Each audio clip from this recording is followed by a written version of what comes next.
વલસાડ જિલ્લામાં વરસાદનું red alert. હવામાન વિભાગે 6 તારીખ સુધી આપ્યું રેડ એલર્ટ.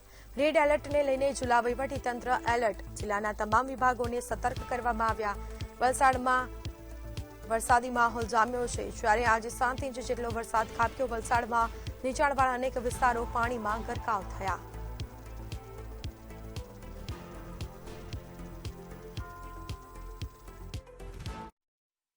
હવામાન વિભાગ દ્વારા વલસાડ જિલ્લામાં 6 તારીખ સુધી રેડ એલર્ટ આપવામાં આવેલ છે, જે ધ્યાને રાખીને સંબંધિત વિભાગોને તકેદારીના પગલાં લેવા માટે સૂચના આપી દેવામાં આવેલ છે. તેમજ હાલમાં જે ઓવરટેપિંગને કારણે જે રસ્તાઓ બંધ થયેલ પૈકી પંચાયતના કુલ 25, સ્ટેટ હાઈવેના 1 તેમજ અન્ય માર્ગો 1 એમ મળીને કુલ 27 રસ્તાઓ બંધ કરવામાં આવેલ છે.